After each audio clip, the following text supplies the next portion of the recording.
ॐ नीलाञ्जनसमाभासं रविपुत्रं यमग्रजं छायामार्तण्डसम्भूतं तं नमामि शनैश्चरम्।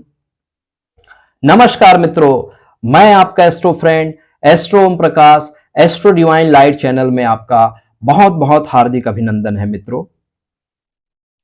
आज हम कुंभ लगन की कुंडली में कारक, अकारक, मारक और अशुभ भावों के स्वामी के बारे में हम चर्चा करेंगे मित्रों।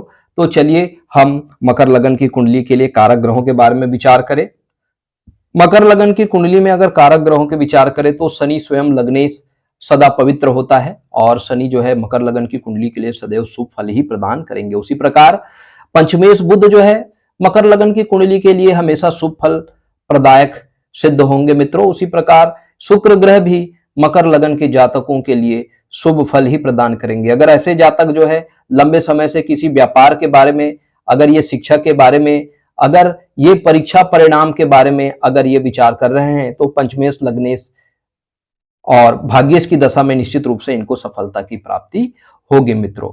अगर ऐसा जातक जो है विवाह के बारे में सोच रहे हैं तो लग्नेश, पंचमेश और भाग्येश की दशा में ऐसे जातक का विवाह जो है वो होता है मित्रों। चलिए यदि कुंभ लगन के जातकों के लिए अगर हम बात करें तो कारक ग्रहों के बाद जो अकारक ग्रह होते हैं मित्रों, अकारक ग्रह क्योंकि त्रिशदाय भाव के स्वामी, क्योंकि तृतीय भाव के स्वामी मंगल होते हैं जो अकारक है, और त्रिशदाय भाव एकादश भाव का स्वामी जो है वो गुरु होते हैं। तो मंगल और गुरु जो है वो कुंभ लगन की कुंडली के लिए अकारक ग्रह होते हैं मित्रों। और अकारक ग्रहों की दशा अंतरदशा में निश्चित रूप से स्ट्रगल बढ़ जाते हैं। जातक को बार बार प्रयास करने के बाद ही सफलता की प्राप्ति होती है मित्रों। इस तरह से जातक का पराक्रम बढ़ जाता है, जातक का मेहनत बढ़ जाता है, भाग्य से बहुत कम उसको फल मिलता है मित्रों। ऐसे जातक अपने कर्म के भरोसे जो है वो सफलता प्राप्त करते हैं मित्रों। चलिए अशुभ ग्रहों की यदि हम बात करें तो कुंभ लगन की कुंडली के लिए षष्ठेश जो चंद्रमा होते हैं मित्रों, ऐसे जातकों के लिए ये अशुभ होते हैं। बुध अशुभ इसलिए नहीं होगा क्योंकि बुध की दूसरी राशि त्रिकोण भाव में पड़ी हुई है, ठीक है मित्रों। तो चंद्रमा जो है वो अशुभ होता है मित्रों। कुंभ लगन की कुंडली के लिए सबसे ज्यादा अशुभ ग्रह जो है वो चंद्रमा है। तो चंद्रमा से रिलेटेड अल्पकालिक रोग हो सकता है, जलोदर की बीमारी हो सकती है, किडनी से रिलेटेड प्रॉब्लम हो सकती है, मूत्र कक्ष बीमारी हो सकती है, रक्त से संबंधित विकार हो सकते हैं, डायरिया हो सकता है, पीलिया हो सकता है, दूषित भोजन के सेवन से आहार विषाक्तता भी ऐसे जातक को हो सकता है। तो ऐसे जातक जो है बहुत सावधानी से उपाय करें मित्रों। ऐसे जातक जो है भगवान भोलेनाथ की भक्ति करने से, भगवान शिवलिंग, प्राण प्रतिष्ठित शिवलिंग का जलाभिषेक करने से ऐसे जातक को लाभ होगा। ऐसे जातक को मानसिक शांति प्राप्त होगी। महामृत्युंजय मंत्र के जाप करने से भी ऐसे जातक को लाभ प्राप्त होगा मित्रों। चलिए कुंभ लगन के जातकों के लिए मार्केश का यदि हम विचार करें तो दो मार्केश है मित्रों इस कुंडली में। सबसे पहले है द्वितीय भाव के स्वामी गुरु महाराज, तो गुरु मारक भाव के स्वामी होते हैं और सूर्य मारक भाव के स्वामी होते हैं। निश्चित रूप से मित्रों ऐसे जातक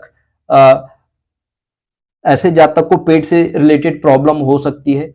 ऐसे जातक की प्रतिरक्षा प्रणाली में कमजोर होने की वजह से ऐसे जातक को सूर्य तथा गुरु की दशा अंतरदशा में मृत्यु या मृत्यु तुल्य कष्ट का ऐसे जातक को सामना करना पड़ सकता है। ऐसे जातक को हाइपरटेंशन, बीपी की प्रॉब्लम हो सकती है, हार्ट से रिलेटेड प्रॉब्लम, लिवर से रिलेटेड प्रॉब्लम का सामना करना पड़ सकता है। कोई सर्जरी या कोई घटना दुर्घटना का ये योग बना सकते हैं मित्रों। तो गुरु और सूर्य की दशा अंतरदशा में जातक को बहुत ज्यादा सावधान रहने की जरूरत है मित्रों।